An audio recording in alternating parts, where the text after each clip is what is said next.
Nah, kita mulai bahasan kita. Jadi kalau dalam urusan dunia, bebas antum, silakan berinovasi. Tidak ada masalah. Mic misalnya, yang tadinya pakai kabel, sekarang tidak menggunakan kabel. Boleh. Ya. Apalagi ini sekarang besar, besok bisa jadi kecil. Ada yang nempel di telinga, ada yang macam-macam. Silahkan. Tidak ada masalah.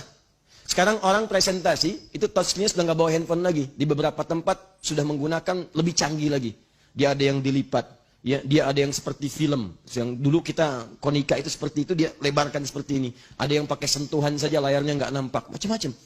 Itu nggak ada masalah urusan dunia.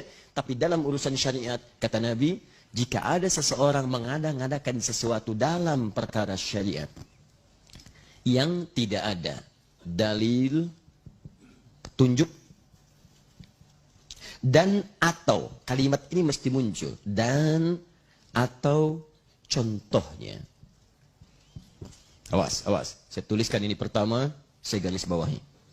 Dan saya katakan dari sekarang, dan tolong jangan dihapus yang ini ya. Ya. Semoga Allah kuatkan untuk tidak dihapus yang ini. Lihat, dalil dan atau contoh. Jika seseorang mengada-ngadakan dalam urusan syariat, tidak ditemukan dalilnya dalam Al-Quran, tidak ada petunjuknya di hadis, tidak pernah dicontohkan misalnya, dan atau tidak ada contoh. Kalimat dan atau ini bisa jadi nanti contohnya tidak ada, tapi dalilnya ada. Maka ini punya hukum berbeda. Jangan sembarangan mengatakan kalimat nanti. Baik. Sekarang teruskan. Wa syarrul umuri muhdatsatuha. Awas, wa kullu bid'atin dhalalah. Muncullah kalimat bid'ah. Maka orang-orang yang mengadakan sesuatu dalam syariat, tidak ada dalil, petunjuk, dan atau contoh, maka Nabi menyebut langsung perkara itu, masalah itu dengan kalimat yang singkat, bid'ah.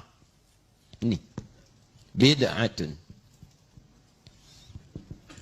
Wa kullu bid'atin dhalalah.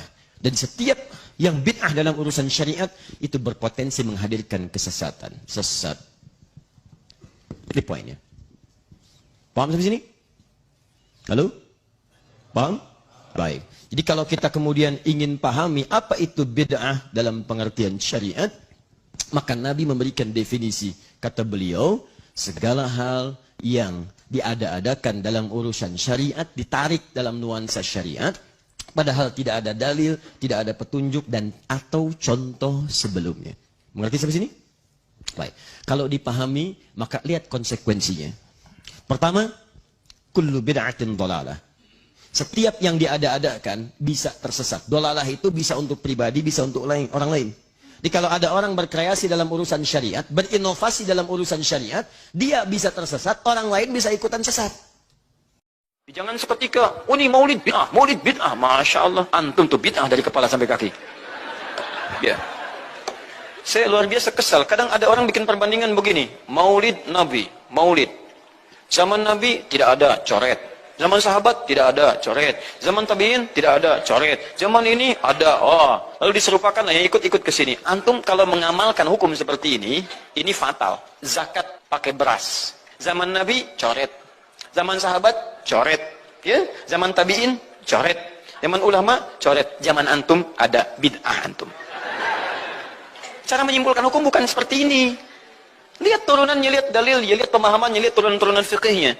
Ya, bagaimana bisa zakat pakai beras ini jadi, padahal contoh nggak ada. Dalil nggak spesifik. Ayo coba temukan, Nabi zakat pakai beras, temukan.